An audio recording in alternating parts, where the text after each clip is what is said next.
사업계획 예측게임이라는 제목으로 진행을 해 보도록 하겠습니다.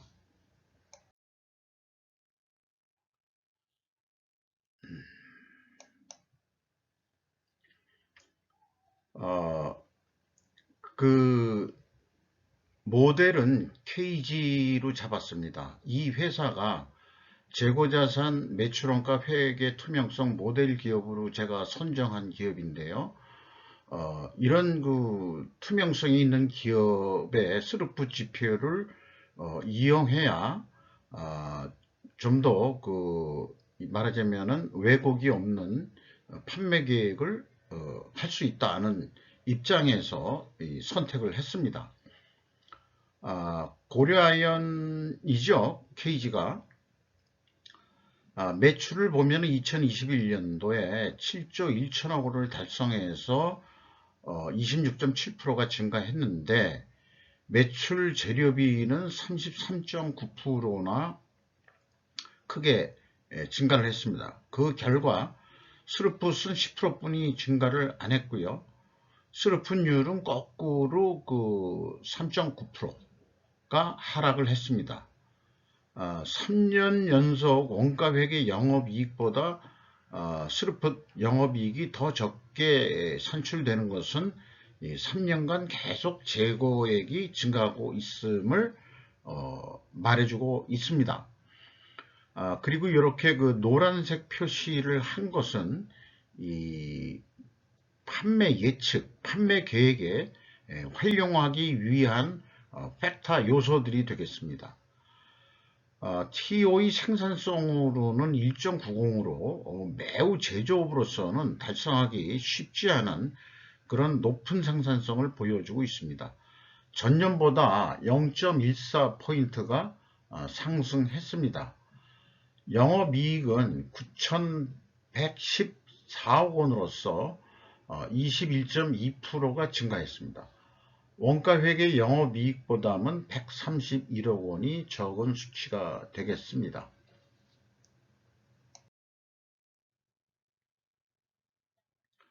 재고자산 내역을 보면은요, WCAI 가공비 배부 재고자산, 제품, 반제품, 부산물, 제공품을 이 범위로 넣어서 산출하고 있습니다.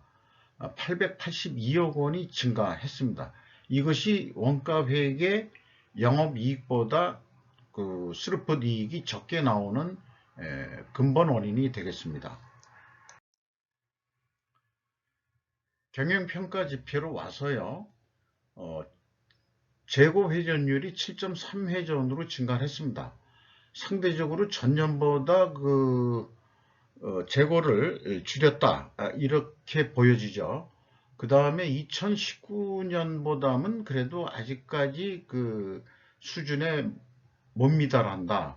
거의 2019년 정도는 따라왔는데, 그래서 일반적으로 생산성은 증가했는데, 그 다음에 TO의 생산성도 같이 이렇게 증가를 하면은 동일 방향의 변동은 재고자산 회계 투명성이 있다라고 가정을 합니다. 그 가정을 할 경우에는 원재료 가격이 크게 이게 낮아졌든지 아니면은 판매 가격이 크게 증가했든지 둘 중에 하나가 말하자면 성립이 되면 가능하겠습니다. 또는 복합적으로도 나오면은 그것이 투명 가정은 성립이 된다고 할 수 있겠습니다. 그리고 미래 가치는요, 14조 원대로서 전년보다 27.1%가 상승해서 이것은 주가 상승 요인으로 작용하겠습니다. 총 자산 회전율은 0.86으로 증가했습니다. 매출 채권에 대한 수금 속도가 매우 빠릅니다. 이 재고 회전율보다도 2배 이상 더 높은 것은 이게 시장 지배적 사업자로서 대부분 선수금 영업을 하고 있다는 것을 시사합니다. 매입 채무에 대한 것은 이 재고 회전율하고 유사하게 나왔습니다. 전년도의 경우에는 재고 회전율보다 좀 빨리 대금 지급이 됐고요. 그 다음에 2019년도에는 좀 더 대금 지급이 빨랐었습니다만은 2019년도가 어떻게 보면은 경영이나 자금 활동이 더 여유로웠을 때라고 이렇게 판단이 됩니다.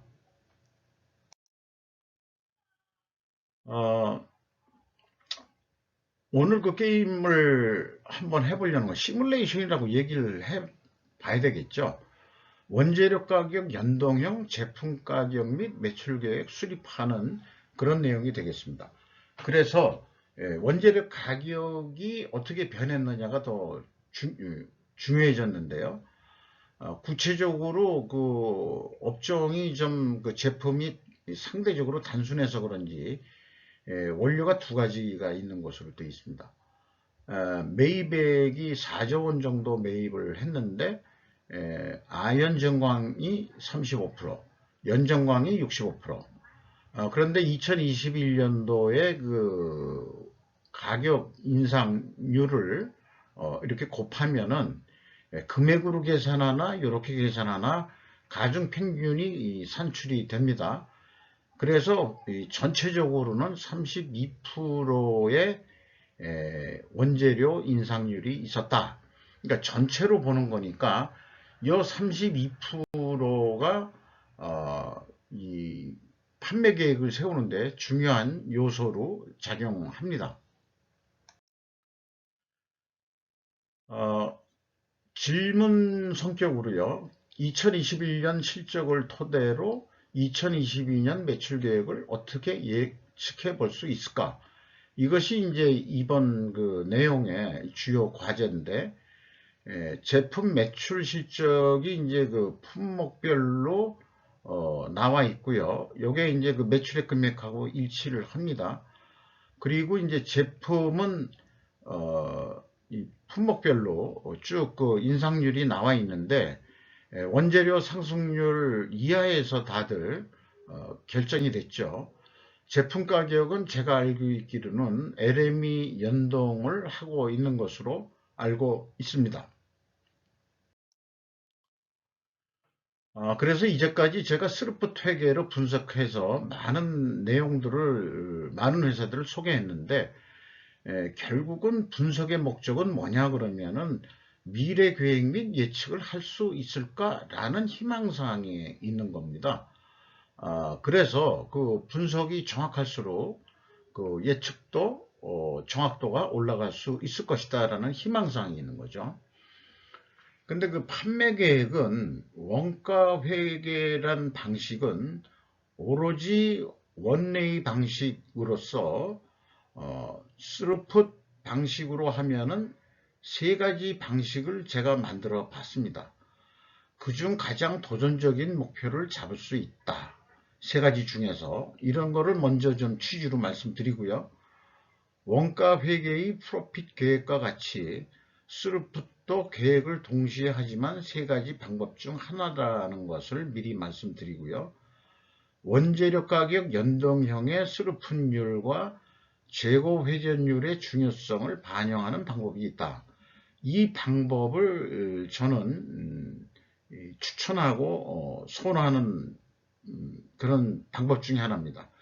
왜냐하면은 좀 더 그 실전적이고 현실에 피부에 와닿는 그런 내용들이 되기 때문에 그렇습니다.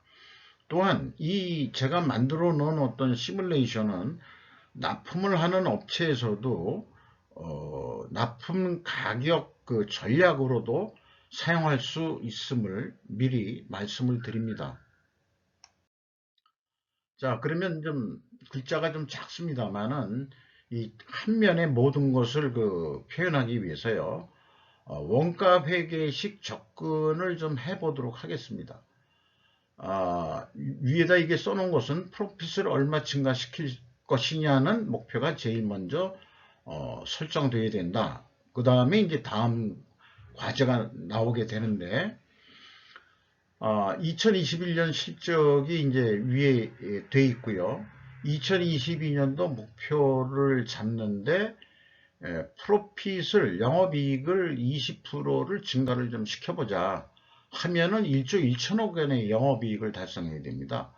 그러면 판매관리비도 한 10% 인상이 된다고 예상을 하고 하면은 도대체 얼마를 팔아야 되느냐가 어떻게 나오냐 그러면 이 매출 원가가 예측돼야 되거든요. 근데 이 매출 원가를 영업 부분에서 뽑을 수 있는 역량 있는 데가 있을까요? 아무래도 원가 회계의 문제점은 영업이 회계에서 예정 원가를 빨리 해주든지 아니면 별도의 어떤 전문팀이 내년도 매출 원가가 어느 정도 될 거다. 이렇게 돼야 그 판매 계획을 세울 수 있을 거라고 생각을 합니다.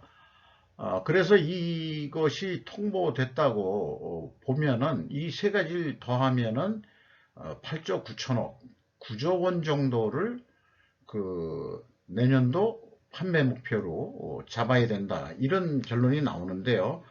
그 결론이 나오기 위해서는 지난한 또 제조 원가 총 제조 비용을 또 예측을 해봐야 되는 문제가 남죠. 그래서 2021년 실적을 봤습니다. 그리고 그 총 제조 비용을 이렇게 산출을 했고요. 그래서 이제 기초에서 기말 요 뺀 금액이 이제 그 증감액인데 이거를 그 총 제조 비용에서 그 증감액을 더하면은 매출 원가가 산출이 됩니다. 그게 6조 1,500억인데 정확하게 2021년 실적과 딱 맞습니다. 그러니까 이 산출 방식은 바로 정확하다 이렇게 말씀드릴 수 있고요. 그러면 2022년도 목표 매출 원가를 어떻게 잡을 거냐? 그러면은 자, 생산 재료비가 원재료가 32% 증가했습니다. 그러면 한 7조 정도 들어갈 거다라고 보는 거고요. 그 다음에 가공비가 2%뿐이 증가를 안 했습니다. 장치산업이 성격이기 때문에 가공비가 좀 낮게 나오는데요. 2%가 증가한다고 보고, 그 다음에 이제 이거에 의해서 총 제조 비용이 한 8조 원 가까이 산출이 되죠. 그러면 매출 원가는 얼마냐 그러면은 이제 기초 재고에서 총 제조 비용 더해가지고 기말 재고를 빼면은 나오게 되는데 그 재고 증감액은 1684억 원. 그리고 대부분 이제까지 이 회사가 계속 재고가 증가해 왔기 때문에 내년에도 20%는 증가할 것이다. 이렇게 예측이 됩니다. 이거를 감안해서 기말 재고를 산출하는 거죠. 요거는 실제 데이터고요. 그래서 이 2022년 말 재고를 1조 원으로 본 경우에 7조 8천억 원대의 매출 원가가 예측이 된다. 그래서 그거를 알려주면은 이제 이렇게 이 매출 계획이 정확하게 나올 수 있다고 그렇게 주장을 하겠죠. 그러면 경영주 입장에서는 좋다. 그럼 9조 원 매출 목표로 사업 계획을 진행해 보자. 이렇게 이제 의사 결정을 하게 될 것입니다. 그러면은 사업 계획을 대부분 일반적으로 우리가 인식하기 좋은 방식으로 표기를 하면은 2021년도 실적을 여기다가 매출액을 계획을 한다면은 실제 이게 생산 재료비였고 그 다음에 가공비였고 그 다음에 판관비였다. 그 다음에 실제 이익도 9,245억 원이 나왔었다. 이걸 다 더하면은 판매 가격이 매출액이 나오는데 7조 2,500억이 나옵니다. 근데 현실적으로는 7조 1천억 해서 한 1,000억 정도 차이가 나죠. 계획은 이렇게 세웠었을 것이다 이런 얘기죠. 그러면 2002년도 목표는 9조 원을 아까 잡기로 했으니까 수치로 얘기를 하자면은 이것도 그 예상치들을 다 가져오면은 또 이익을 1조 1천억 원대를 하기로 했으니까 여기 있죠. 이 목표에. 그러면은 9조 1,619억 원대를 해야 된다라고 나옵니다. 그래서 그 인상률 및 증가율이 되겠는데요.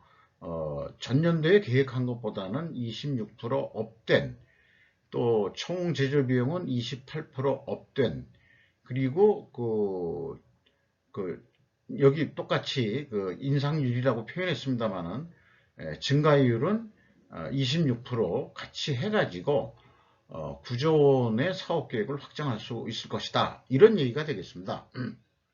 이렇게 한번 시뮬레이션을 해보면은 어떤 그 회사의 매출 계획을 한번 세워볼 수 있다는 게임을 학생들한테 또는 뭐 배우는 학도들한테 소개하기에 좋은 그 알고리즘으로 저는 만들었다. 이렇게 좀 주장하고 싶네요. 자, 그런데 실질적으로 그 시간이 문제입니다. 사업 계획하는 시간. 이 예측을 하는데 실적이 사실은 내년도 사업 계획하는데 보통 일반 회사들이 4분기, 3분기가 끝나면은 3분기 실적을 가지고 아마 그 선형 예측으로 해가지고 선형계획법이라고 그러죠. 그거로 해서 연말 예측을 해가지고 그렇게 매출액이 될 거라고 가정을 한 다음에 그 다음에 거기에서 또 뭐 시작을 할 겁니다. 그러니까 그 오차가 상당히 클 수도 있다. 이렇게 보는 게 제조 원가 방식의 사업 계획 아니겠느냐. 이렇게 주장하기 때문에 그 제조 원가 회계 방식의 어떤 사업 계획은 지난하다. 이렇게 저는 평가를 하고자 합니다. 그런데 그러면은 스루풋 기준으로 하면은 그럼 사업 계획도 일찍 산출할 수 있고 또 나름대로 또 정확하게 산출할 수 있냐 이렇게 질문하신다면 그렇다라고 말씀드릴 수 있겠습니다. 그 위의 산식들은 나중에 별도 강의 영상으로 한번 만들어 볼 생각이고요.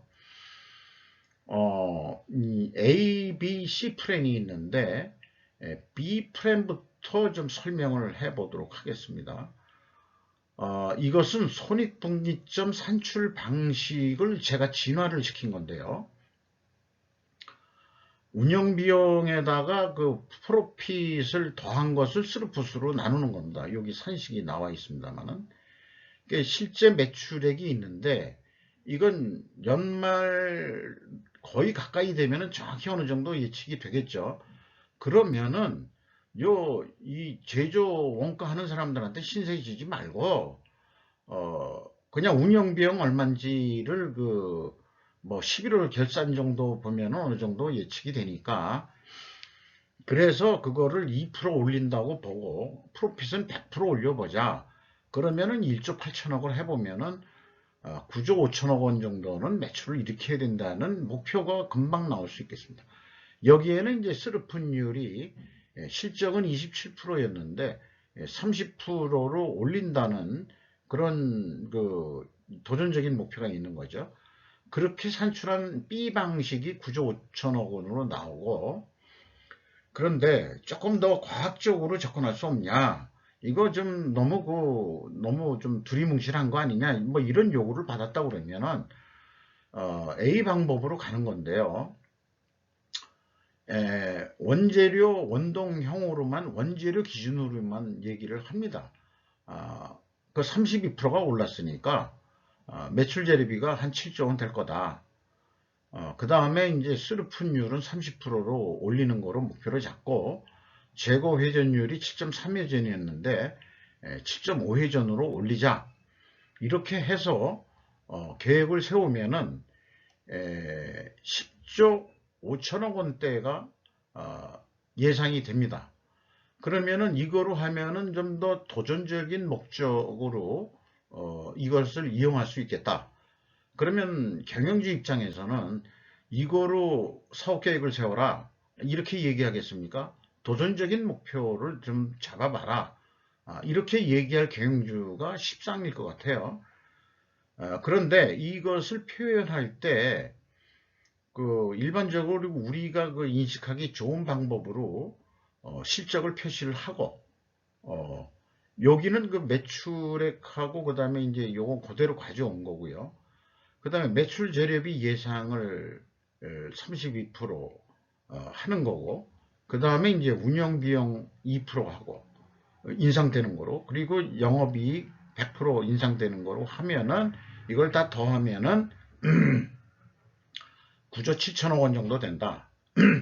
그러면은 A 방식이 더 도전적이니까 A 방식으로 결정을 하자라고 의사결정을 해서 10조 원으로 2022년도 사업계획을 세울 것이다.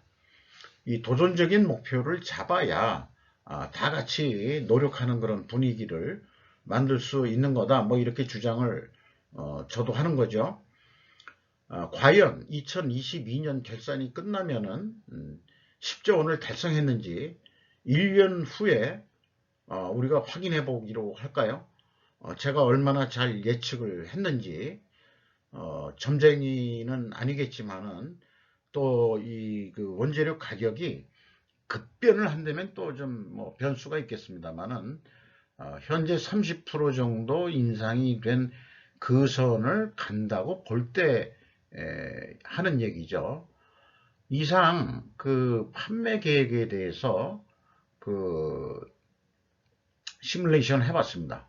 아울러서 향후 다른 방송에서 부품 제조업체 같은 경우, 완성차 업체인 현대차 같은 경우에 부품 업체들이 어떤 판매 전략으로 접근하는 게 좋겠냐 할 때 이 방식을 원용해서 써도 충분히 가능함을 미리 소개해 드리고서 마치도록 하겠습니다.